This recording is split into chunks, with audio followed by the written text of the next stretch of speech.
Upper cervical care is a radically different way of looking at healthcare. You know, when people start to understand more about it, they get excited about it, they understand that we're dealing with the top two bones in their neck there. They begin to see how it relates to their nerve system and how removing interference on that brain stem when one of those bones are misaligned can really bring health to their body. It's a natural way of looking at healthcare.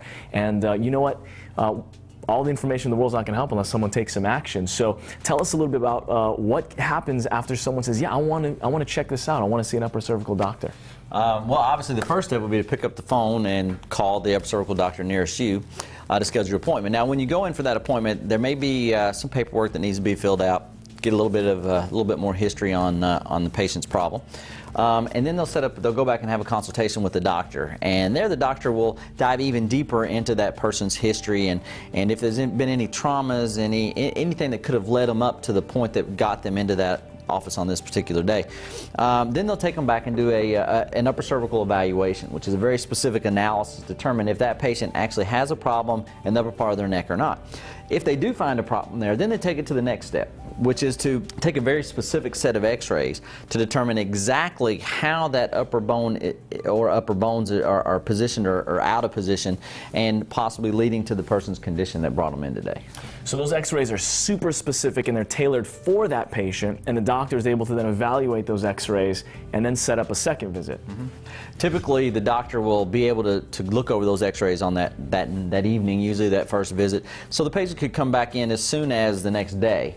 Where then the doctor will actually go over those x-rays with the patient. They'll actually show them, okay, this is the position of the bone now, and this is where it's supposed to be, and this is how we feel it's causing your problem. Now also on that second visit, they'll give them their first correction, which means they'll actually reposition that bone back where it's supposed to be. So this is a very gentle correction, very different maybe if you've experienced even chiropractic care, and we're trying to correct. Some people don't like to call it adjustments because we don't want to adjust forever, do we? We really want to correct and free up that brainstem to operate properly. So then there's a follow-up visit, right? There's one more? Well, if that doctor determines that he can't help them, then they'll set up another appointment for the patient to come in and go through a very specific care plan for that particular patient.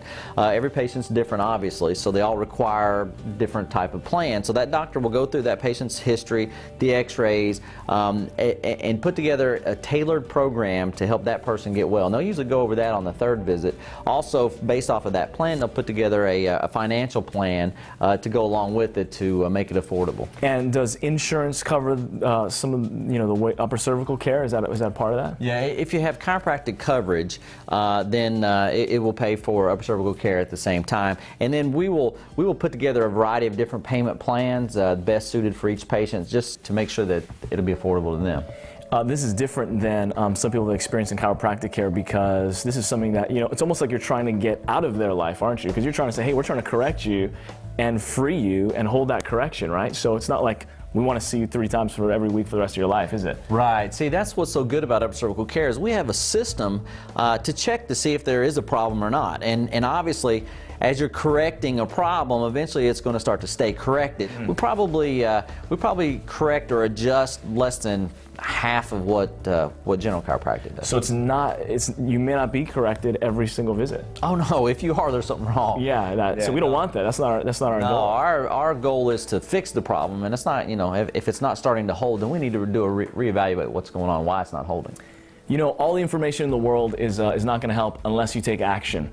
At uppercervicalcare.com, you click the Locate a Doctor button. There's an interactive map. There's other different ways that you can find a doctor near you. And you don't have to be in pain right now. This is a new way of looking at healthcare. It's preventative, and we want everybody to operate at 100% capacity naturally and living your best. So take action today to find an upper cervical doctor.